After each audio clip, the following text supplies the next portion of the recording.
Hello, everyone, and welcome to T3 Webcast on racism, homelessness, and social justice. I'm John, manager of T3. We're pleased to have so many people join us today to explore this important topic. We have about 452 registered this morning. Our speaker today is Jeff Olivet. He's a writer, teacher, activist, probably best known for his successful work to end homelessness. Over the last 2 decades, Jeff has served in every capacity, from a street out line muted builder to thought leader. Today, he leads the Boston-based Center for Social Innovation with T3 as its training arm, bringing innovative technologies and solutions to complex public health problems like homelessness, trauma, mental illness, and addiction. Jeff today will speak about racism and homelessness. It's a topic clearly strikes a chord in our current national conversation. He has eloquently connected the dots between racism and homelessness in his talks around the country, bringing to light how our attitudes about race must be confronted and understood as part of our work to end homelessness in America. All right. While Jeff is speaking, please do feel free to write your questions in a Q&A pod here on your screen. We're going to select 10 questions from you to vote, and then we're going to give you the chance to vote on which question would you like Jeff to answer. You may also follow us on Twitter at ThinkT3, hashtag T3 Webcast. Again, thank you for joining. Jeff? Thank you, Johnny, and hi, everyone. Thank you so much for being here today and for your interest in this incredibly important topic. It has struck me over the years that a lot of people talk about health disparities. They talk about cultural competence. They talk about a lot of things in a lot of euphemisms and sugar-coated language, and rarely do we name what we're seeing, racism. And so the topic, homelessness, social justice, and racism, is that title that I chose for this webinar was chosen on purpose. I want to name what we're seeing for what it is, which I believe to be racism. Now, when we talk about homelessness, when I got into the homelessness field in the early 90s, the conversation has always been about housing. And then sometimes we talk about services and the need for services. We'll often talk about healthcare access and the need to provide mental health and addiction treatment, trauma-informed care. Sometimes the conversation steers towards employment and towards benefits and income equality, and that's all very important. Certainly, homelessness is about housing, and certainly homelessness is about services.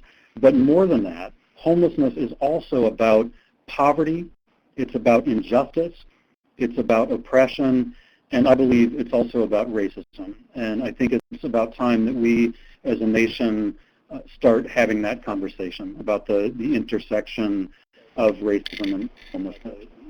Homelessness is an issue of justice, equality, and what is right. Now, let me just briefly acknowledge my own white privilege here. I have to imagine that many of you on this webcast might be sitting there thinking, what does this white guy have to teach me about racism or about oppression? And I just want to acknowledge for a minute that it is critical that we all step into this conversation, regardless of our skin color, regardless of our background. And I believe that until white people start speaking out against racism, hand in hand and shoulder to shoulder with people of color, that we're not going to change this, that it's not enough to have people of color expressing outrage about racism. Certainly we have to have that voice, and in fact I think we need to amplify the voices of people of color and make sure that those voices are heard and listened to. But white people also have to speak out against the injustices of racism and this crossroads of race and homelessness. So I just want to kind of acknowledge that when I approach this topic, I approach it as a white guy, and I approach it with incredible humility, and not as an expert, but more as a provocateur, somebody who's going to raise the conversation. What I hope happens is that we begin a national dialogue about race and homelessness, and that includes many, many more perspectives than just mine. But here we are today. I want to say a quick word about where I come from. I grew up in Tuscaloosa, Alabama, and I grew up there in the 70s and 80s on the heels of school integration. And not long after the end of Jim Crow, and not long after the Brown versus Board of Education decision that ended segregation formally. Now, that Supreme Court decision was in 1954, and it wasn't until about 1979 that the schools in Tuscaloosa, Alabama were finally fully integrated. And so in the early 60s, obviously, we had George Wallace standing on the steps of the University of Alabama about 2 miles from where I grew up, saying segregation today, segregation tomorrow, segregation forever. And that attitude still persisted well into my time in school. I just included this picture of George because I thought it was just so incredibly obnoxious, and particularly given what we've seen as a resurgence of the Confederate flag here in the weeks following the devastating shootings in Charleston. Those attitudes still persist to this day, and certainly in the late 70s, when the schools were finally being integrated, we saw incredible racial tension. Now, that racial tension was not limited to Alabama or Mississippi or Tennessee or South Carolina or North Carolina. Some of the most violent racist incidents happened right here in Boston, where I live now, when school busing started in the early 70s. So I don't want to let the liberal Northeast or the enlightened West Coast off the hook here. The racist attitudes that have pervaded our society since the beginning and still persist are not limited to the Deep South. Sometimes they have been louder and more explicit in the Deep South, but racism is absolutely everywhere. It has been since the beginning, and it continues to be. Now, we made a lot of progress in the South and nationally through the 50s and 60s, the Civil Rights Movement, the Voting Rights Act, the Civil Rights Act, the Housing Rights Act in 1968. These pieces of legislation matter, and they changed things. They gave African Americans in the South the right to vote. They integrated schools and theoretically integrated housing.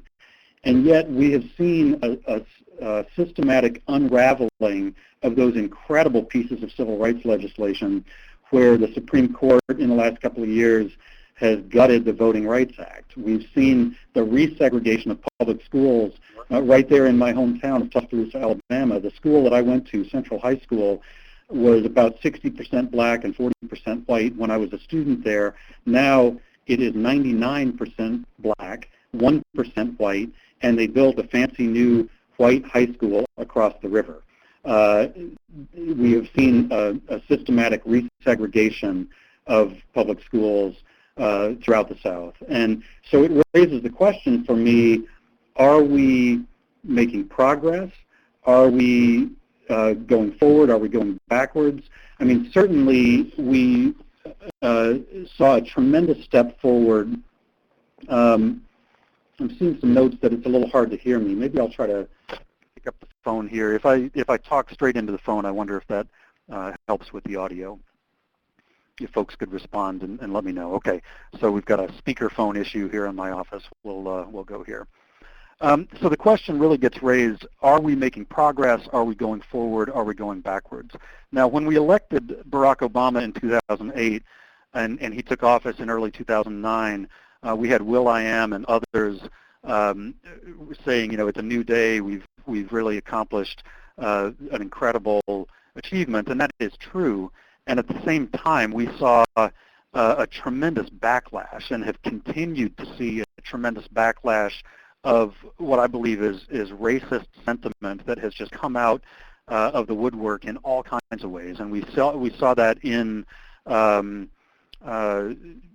Charleston with the terrible shooting that took the lives of 9 black folks in church on a Wednesday night a couple of months ago. We see hate rhetoric coming out of Donald Trump's mouth every day, and you know, it is still a problem. it still is pervasive through our society. So, the question of are we making progress, I think, lingers in the air. Now, let's talk briefly about the facts on homelessness and race. I just painted a very large, sweeping picture of the racial conversation in the United States, but let's zero in on the question of race and homelessness. And you can't have this conversation without talking about poverty. In fact, Kim Hopper, a number of years ago, said that we've got to integrate the conversation about race with a conversation about persistent poverty. And when we have that discussion, the issue of race is unavoidable. In other words, when we really start connecting the dots between homelessness and all of the other issues that we face as a society, we've got to talk about race. And if we're not, that's on us. It's not that racism isn't there, it's that we're not paying attention. So if you look at Urban Institute data on the gap between whites and people of color, the top line in this graph that you're looking at is the ratio of white wealth to black and Hispanic wealth. And what you can see over the last 30 years is a growing gap between white folks and others in terms of accumulated wealth. Now you can see a little dip that starts to happen around 2005, 2006, 2007. We start seeing kind of the front end of the housing bubble bursting and the Great Recession that we experienced in the last few years of the Bush administration. And then you start seeing that number climb again, that ratio of about 5 to 1, meaning that whites have accumulated wealth of a ratio of 5 to 1 compared to blacks and Hispanics. And we see that number beginning to grow here in the last couple of years with the recovery from the recession in about 2008, 2009 and following. Now below that, the yellow line that you're looking at is the ratio of income from whites to blacks, and that's about a 2 to 1 ratio. So in other words, a white worker working essentially the same job as a black worker or a Hispanic worker is making a whole lot more. But also, just in terms of the workforce in general, white folks tend to have much higher paying jobs than blacks and Hispanics and Native Americans certainly. So we start seeing, we see a continued kind of flat line of that income ratio across the last decades, and it's certainly not getting any better. Now, what does that mean for homelessness? What it means is that people who might already be at risk for homelessness tend to be much more likely to be people of color. And the way that plays out in the shelters, if you look at HUD numbers over the last several years, we see something like 60% of the people using shelter across the country are people of color, and almost 40% are African Americans. So minorities overall are about 1.5 times more likely than whites to end up in shelter. But if you zero in on African Americans in particular, that number doubles, and blacks are 3 times more likely than whites to end up in shelter.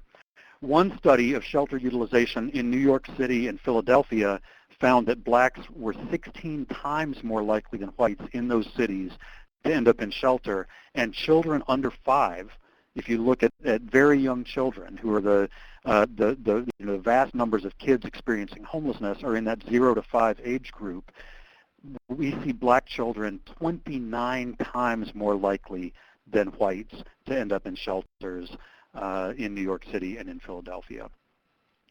This is what it looks like if you stack that up in a bar graph. The big blue column over to the left is white, non-Hispanic general population numbers, and then you can see Hispanics at about 10%, African Americans at 12.5%. These are 2010 census numbers.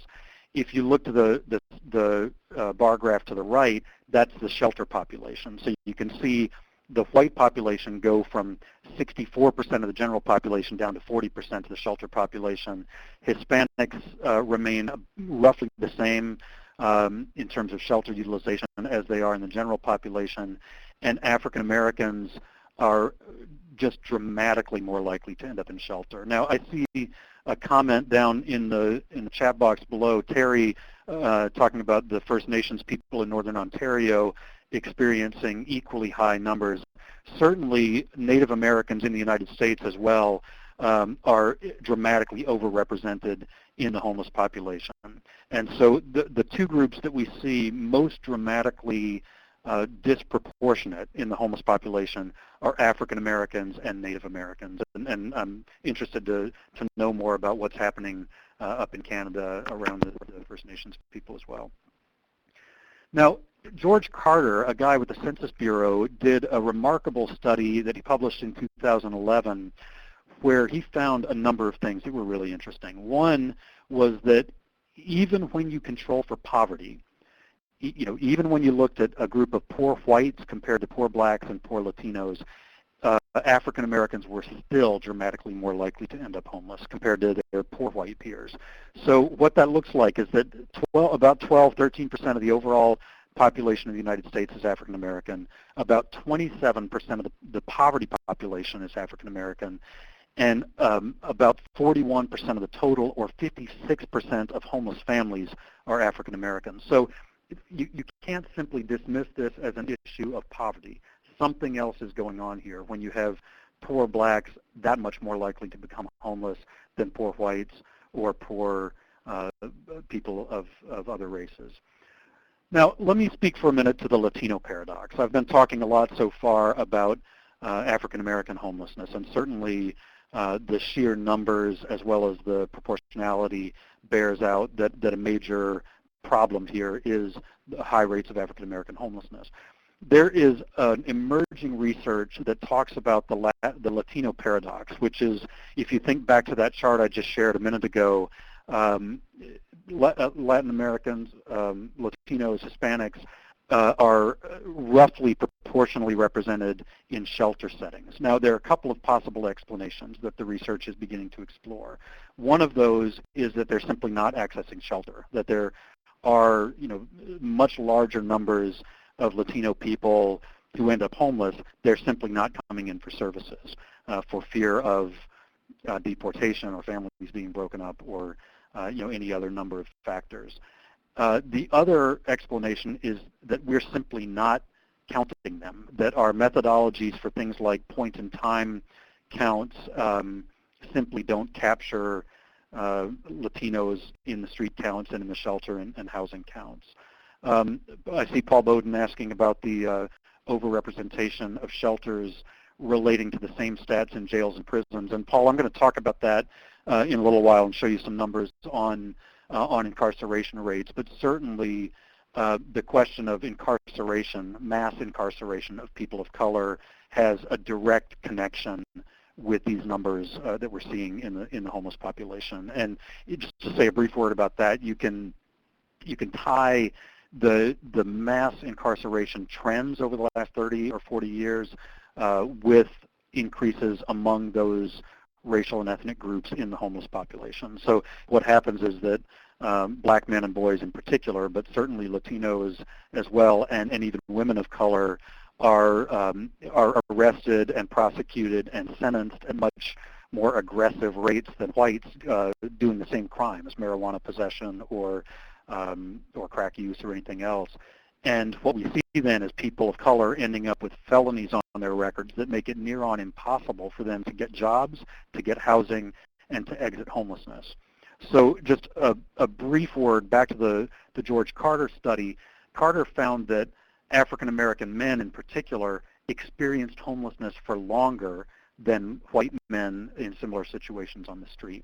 Now, I'll leave the Latino paradox slide up here just for another moment to say that I think the data simply hasn't been collected to really understand the experience of Latino homelessness in this country. There are a few studies that have emerged out of Southern California, out of the border of Texas and Mexico, but very little. I think it's an area that needs substantial research to really understand what's going on. But intuitively, I think most of us who have worked with Latino homeless populations know that the numbers we're seeing emerge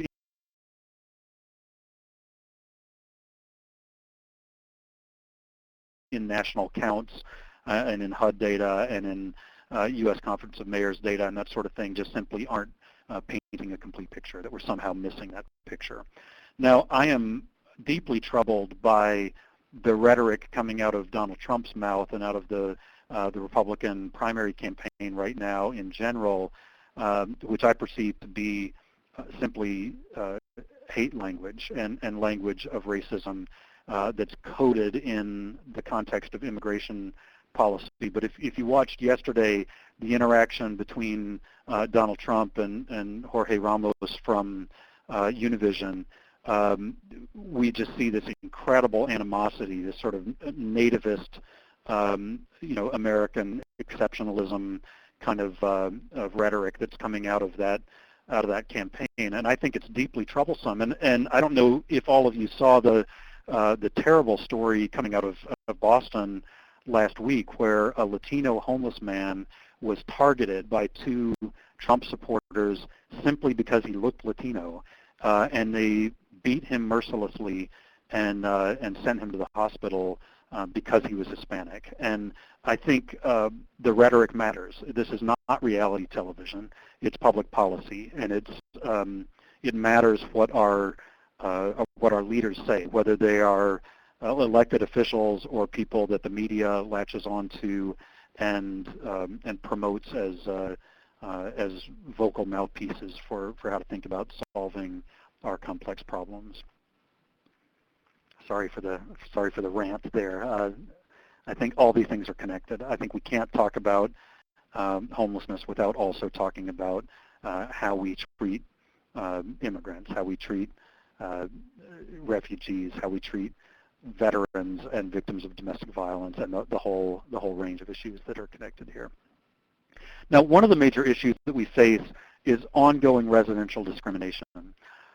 Hootie Ledbetter, who is a fantastic blues singer from Louisiana, went up to Washington, D.C. in the 1930s to record a set of songs for the Library of Congress Folkways archive, and he couldn't find a rooming house that would let him and his wife stay there simply because of the color of their skin. And Alan Lomax, who was the archivist for the Library of Congress, said, Washington's a bourgeois town anyway.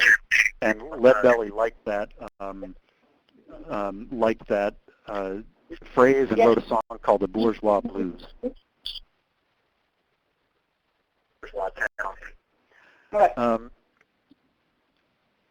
John Powell suggested that homelessness can be seen as a symptom of structural racism, that the way we encode our residential segregation practices, which have taken on various forms over the last 100 years, from redlining in the 40s and 50s through de facto segregation that happens as a result of mortgage loan practices today, that homelessness is a direct result of how we deal with those forces of structural racism. And Powell goes on to say that homelessness is also tied to these disparities in income and wealth that I talked about earlier, as well as the availability of housing and jobs, particularly in inner city communities, as well as educational equality and healthcare access.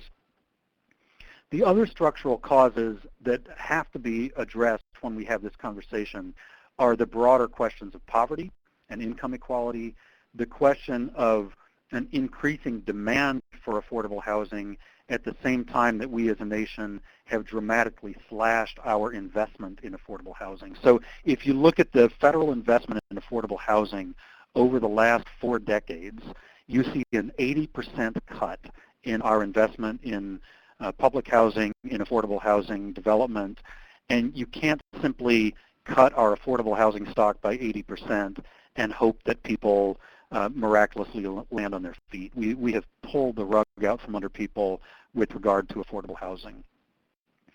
The other thing that we have to attend to is discrimination in employment and housing. So there is plenty of data that suggests that people with African-American sounding names get fewer callbacks for job interviews than people with white sounding names. This is incredibly well documented, as is the rental experience that people of color have when they go to look for an apartment. What we find is that landlords and rental agents show blacks and Latinos fewer apartments than they do whites. They will increase the rent that they're asking for, and set up one barrier after another that keep people of color from having the same access to housing as their white peers. Now, we also see incredible disparities in behavioral health and healthcare access. And when you have massive numbers of people experiencing homelessness and co-occurring mental health, addiction, and physical health problems, and we see behavioral health systems and primary care systems that are not set up to take care of people of color, that don't provide culturally competent care, that don't provide care in geographical locations that are proximal to poor neighborhoods, neighborhoods of color, public transportation, that we're automatically stacking the deck in a way that results in people of color experiencing homelessness at higher rates and for longer periods of time. I've already mentioned briefly racial bias in the criminal justice system and white privilege, but let's go a little more deeply into the question of incarceration. And to Paul Bowden's question earlier, while people of color make up about 30% of the total U.S. population, they account for 60% of those imprisoned. 1 in 3 black men can expect to go to prison at some point in their lifetimes, and the number of women incarcerated has increased 800% since 1980, and women of color are now 3 times more likely than white women to be incarcerated. As a result of that, we see massive numbers of people of color struggling to be reintegrated into society that stacks the deck against them when they have a felony on their record. So again, as I said earlier, it's near on impossible for people to qualify for an apartment, to access public housing or public benefits, to get a job, and to reintegrate into society when they have felonies on their records. And when people of color are being charged with, prosecuted for, and sentenced for felonies at a rate higher than white people, you are going to end up with this disproportionality that happens in the homelessness community. And the other thing that happens is we see just the tearing of the fabric of families. We see more single-parent families when we see men of color being locked up. We see mothers and children being separated from one another. And we see the long-term fallout from that public policy.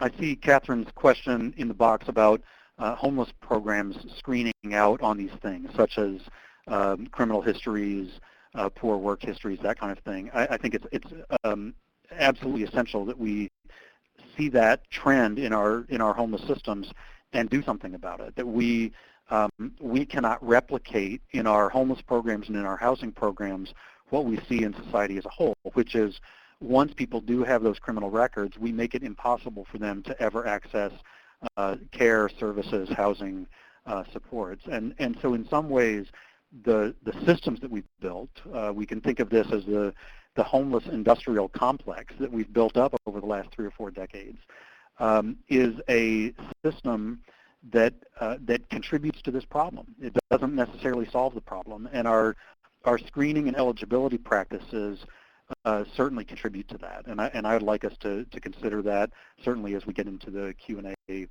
session later on. If you have not read it already, you need to read Michelle Alexander's tremendous book on the new Jim Crow.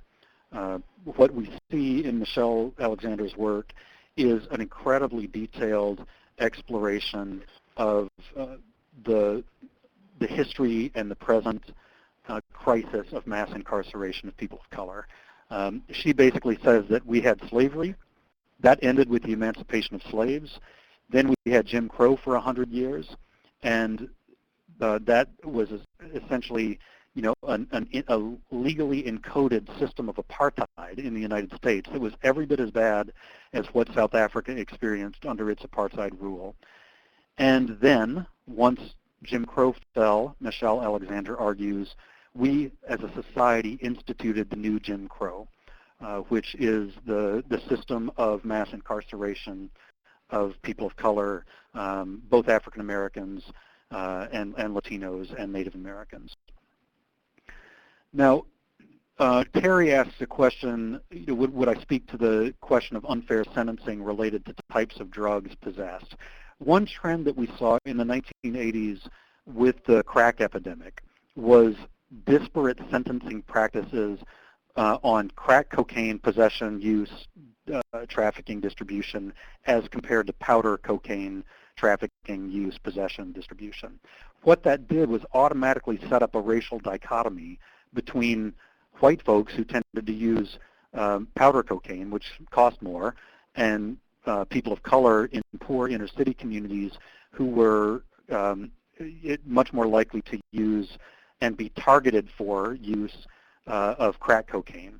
And so we started seeing three strikes and you're outlaws emerge. We started seeing much more aggressive, punitive sentencing practices, as well as just simply prosecuting the crime to begin with.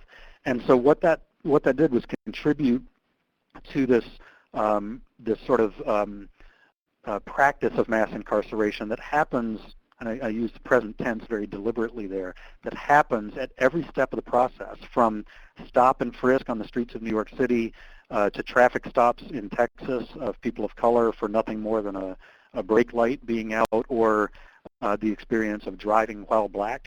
And then things escalate. We see police shootings. We see arrests of people of color. And then at every step of the criminal justice process, through the courts, through the sentencing phase, through probation and parole, and reintegration into society, we see a system that has essentially targeted people of color every bit as deviously as our Jim Crow system did in the 100 years before that.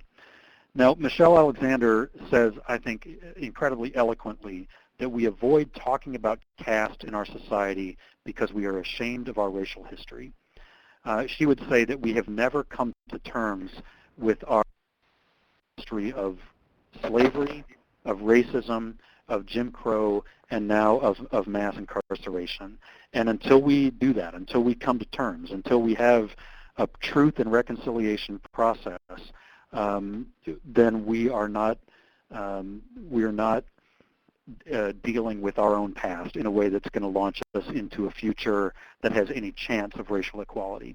And so until we come to terms with that, until we have a frank conversation with ourselves, and I believe until we address the question of white privilege and of a power structure that continues to elect and put into positions of economic and political power white men, and straight white men predominantly, then we're not really dealing with the fundamental problem. And so homelessness certainly is about housing, it's about income disparity, it's about all kinds of things, but it is also tied to this question of our inability to look with clear eyes on our own racial history as a country.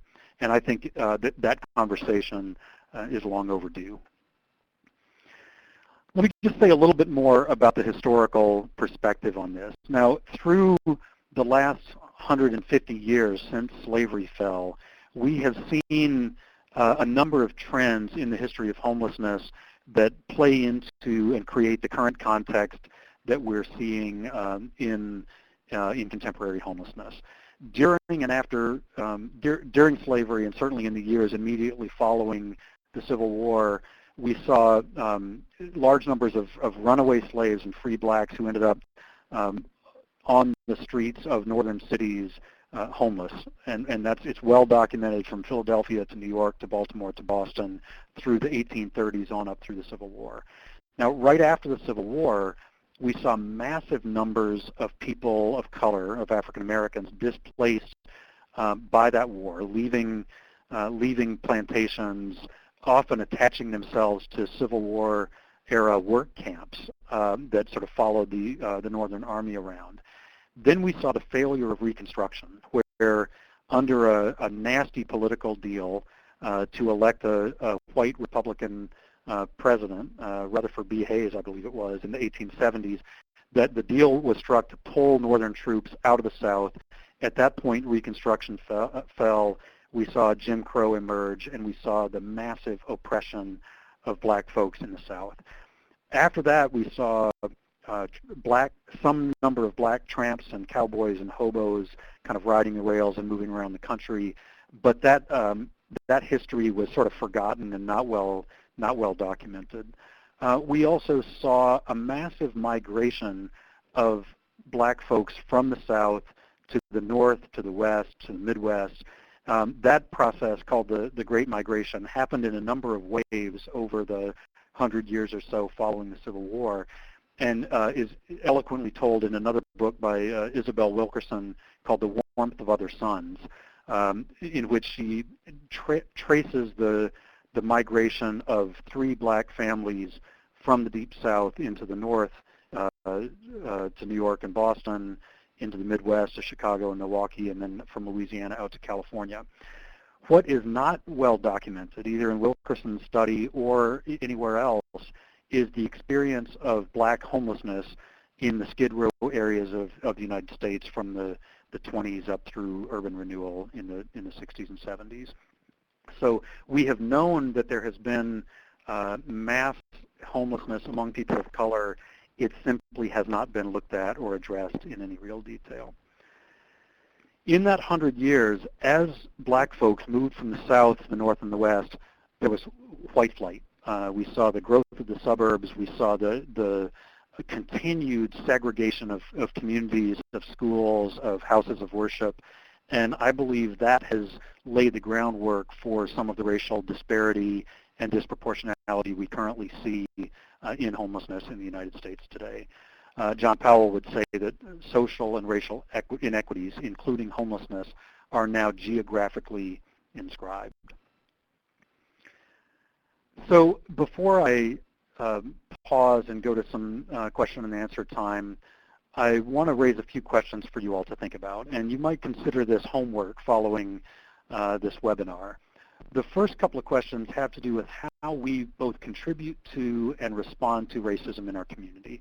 And the first question for you to consider is, how do racism and homelessness intersect in your communities? And certainly a lot of you have been vigorously chatting in the Q&A box below with kind of your own perceptions, your own experiences. I would challenge you all to really have a conversation within your community, within your organization, about what you're seeing.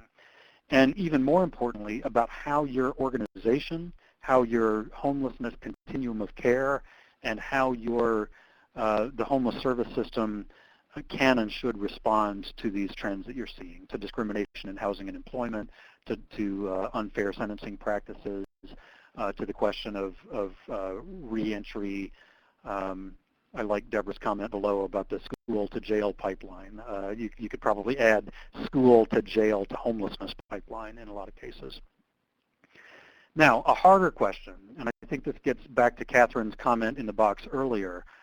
Let's look at ourselves for a moment. As a homelessness system, how do we contribute to the problem? Not just by our silence and neglect, but how do our screening practices, how do our eligibility policies, and how do our inherent biases as staff and as programs contribute to the duration of homelessness among people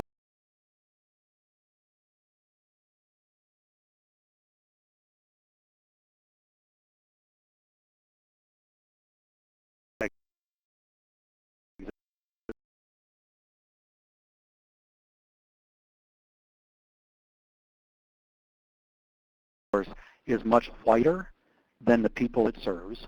And we also know that the higher paid jobs within the homeless programs and within city systems and state systems tend to be populated by a population that's much whiter than the frontline staff, who are lower paid and often dealing with the most difficult challenges and issues and clinical complexities and everything else that we're seeing in our programs. So I would challenge you all, if you work within homeless agencies or if you partner with homeless agencies, don't only shine the light on these external systems of housing and education and healthcare and employment and criminal justice. Also shine the light on our own systems and take a serious and clear-eyed look at how our programs and our staff and our own internalized racism plays into this problem. Now, what can you do about it? I've raised a lot of very troubling data and a lot of very troubling questions and issues. And I don't want you to leave this conversation today disheartened. In fact, I hope it's the opposite. I hope you'll leave this conversation mobilized to make change happen in your community. And in a lot of ways, you're going to have to figure that out for yourself because every community is different. And the intersection of race and homelessness is going to look very different in Compton, California than it might in Newport, Rhode Island, or Seattle, Washington. But there are some commonalities. One thing that we can all do is work to understand the problem more deeply, to consider our own biases, and to do that in a very real way, in an individual way. For those of you who have grown up with racial or economic privilege, call that what it is and pay attention to it and think about how it impacts your worldview, your decisions, your way of interacting with others. If you've grown up in communities of color, if you have personal experiences of oppression and racism and terrible things that have happened to you along the way, consider how that has played into your own worldview. I know you do that daily anyway, but bring that to the table. Bring that to the conversation. Bring that to dialogues in your own community. Be bold about it. Be agents of change in your own community. One incredibly difficult thing to do is to call each other on racism when we see it. And I'm not just talking about the explicit racism that takes place in hateful comments or in off-color jokes. I'm also talking about the subtle stuff where we make assumptions about people of other races than our own, or where we make decisions or stereotypes that simply don't hold up. Be bold and call each other out when you see that. And then think about structures that you can set up within your own organization, within your own community. Conduct staff training. Bring in different points of view. Establish diversity committees. Put structures in place that ensure not just cultural competence, but that anti-racism work is happening in your own setting. Now, some of the things that we're doing here at the Center for Social Innovation, we are actively seeking to mobilize partnerships both at the local level and nationally, and to some extent internationally, about this conversation of racism and homelessness. And so I invite your input, I invite your ongoing involvement, I invite you to reach out to us if you have ideas of things we might do nationally or in your own communities. We want partners. We're currently reviewing the literature systematically to understand what is known about this intersection of race and homelessness, and particularly around discrimination in housing, in employment, and in criminal justice. We're examining national and local data to understand not just whether there's a disproportionate representation of people of color, there certainly is, but we're also looking at whether those people of color who experience homelessness have the same access to housing and services as their white peers. We then plan to really look at anti-racism interventions that we can adapt, test, and scale up and share with you all as this conversation moves forward over the coming months. And then we feel a deep moral and ethical obligation to continue to raise this conversation, to continue to bear witness to what we see as deep inequity across the United States and beyond. I'll leave you with a couple of last thoughts, and then I'll open it back up to Johnny, and we can have a little bit of Q&A time. Back to Kim Hopper. Kim has said that invisibility is not an accident. It's a determined refusal not to see. So that when we're not paying attention to the question of race and homelessness, it's not that it's not a problem. It's that we have our eyes closed to it. And Hopper goes on to say that if we really want to dispel that invisibility, it's not so much a matter of shedding light as it is of choosing deliberately to look. Langston Hughes wrote an incredible poem decades ago that still holds up today. He writes, "What happens to a dream deferred? Does it dry up like a raisin in the sun, or fester like a sore and then run? Does it stink like rotten meat, or crust and sugar over like a syrupy sweet? Maybe it just sags like a heavy load, or does it explode? This stuff is there whether we open our eyes to it or not. If we don't address the insidious racism that exists in our society and in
fighting, if we don't address racism there, it will come back to haunt us. We are not fully creating any solutions to homelessness unless there's a deep understanding and responsiveness to the experience of people of color who end up homeless.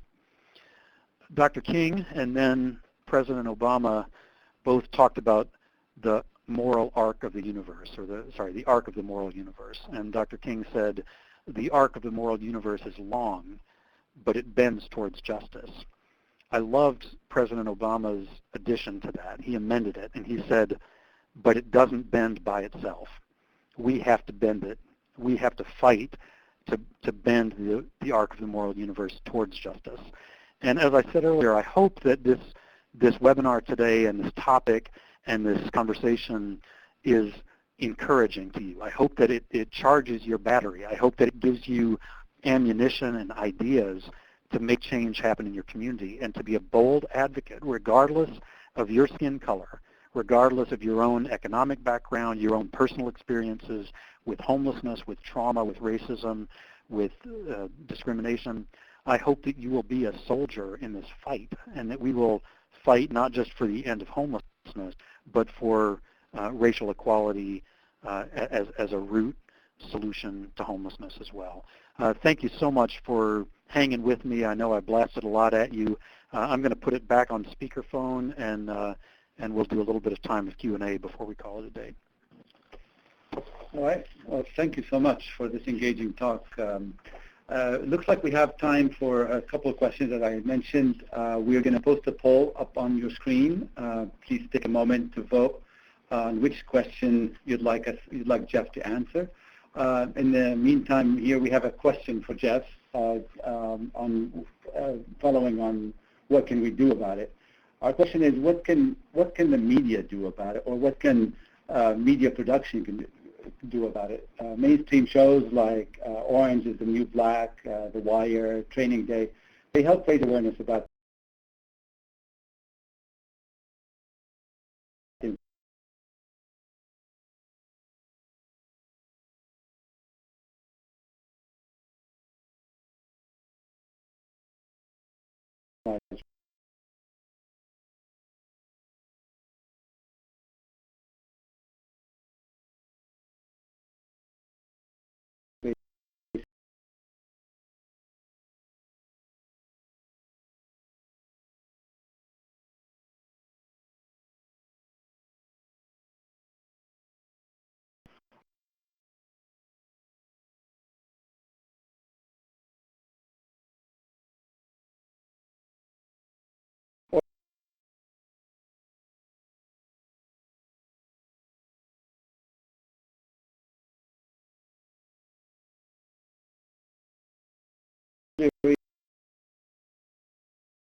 that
it's a really good question. I think the mainstream media, both in terms of the news outlets and in terms of entertainment, television, music, film,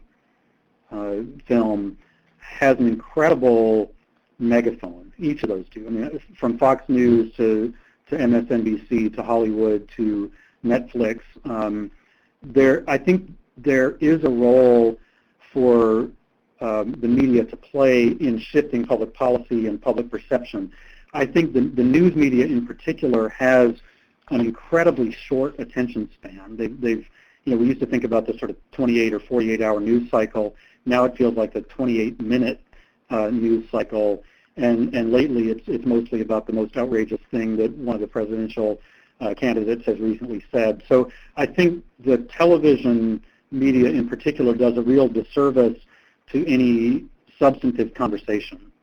Now, to speak to the question of The Wire or Orange is the New Black or Straight Outta Compton, these sort of amazing films and television shows, I think can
different direction, but if you look at the power of will and grace in normalizing the experience of gay people, you got to assume that Will and Grace, and then other shows that have followed in footsteps, some in more depth, The L Word and others, had to have had an impact on the shift in public perception that undergirded marriage equality, which seemed to come, in a way so quickly here in the last couple of years.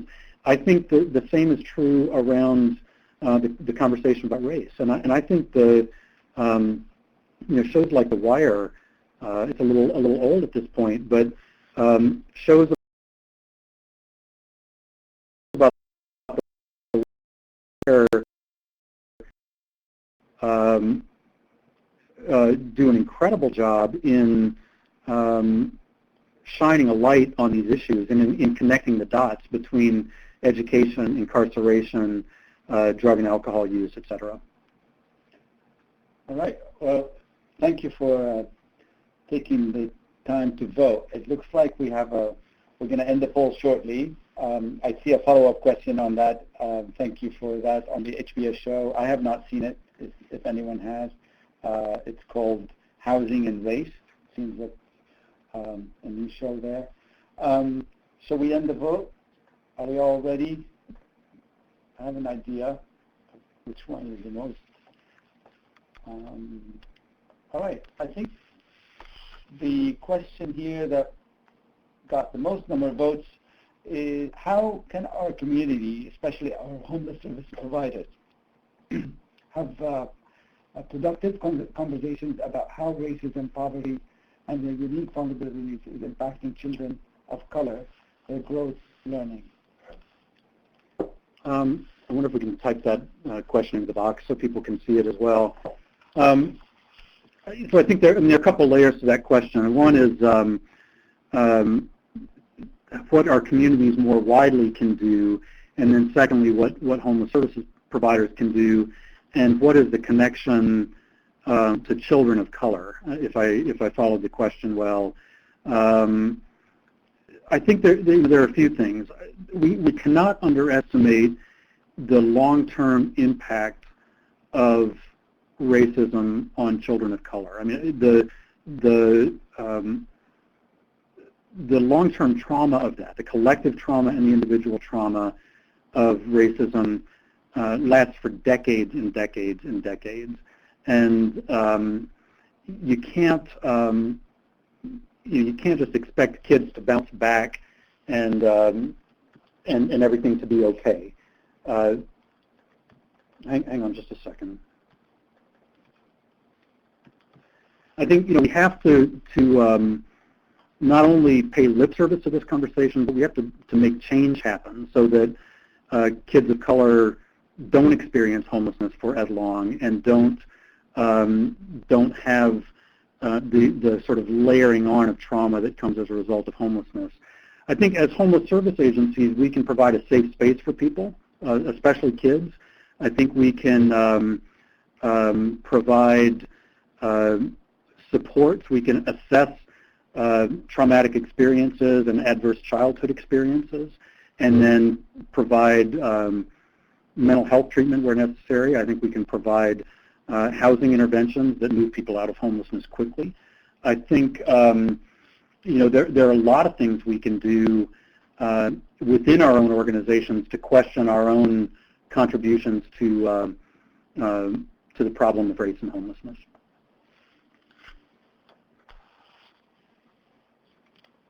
All right. I think we have time to take another question. The next question is, I'm looking at the vote. Okay. Do you think housing first model could help persons of color be sustainable? Or does the culture and mindset of poverty and homelessness negate the theory?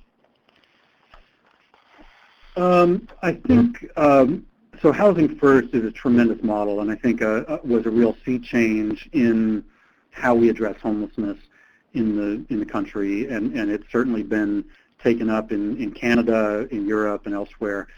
I have had a lingering concern that people of color don't necessarily have the same access to Housing First or other homelessness interventions as do their white peers. So I think the first thing I would say is we need to really take a look at our housing programs, and in particular our Housing First programs, to make sure that we're not adding layers of discrimination and taking in, for example, higher proportion of white folks into those housing programs. Now, theoretically, I'm looking at Aaron's comment, theoretically, Housing First assumes a level playing field to begin with, and so it may be that we need to be more affirmatively active in ensuring housing access for people of color. I think the other thing that Housing First needs to do, and Housing First provides a theoretical framework, but doesn't necessarily go to the place of racial inequality, discrimination in jobs and pay and incarceration rates and all of that. I think we need to have a really serious conversation about how Housing First can help break through barriers such as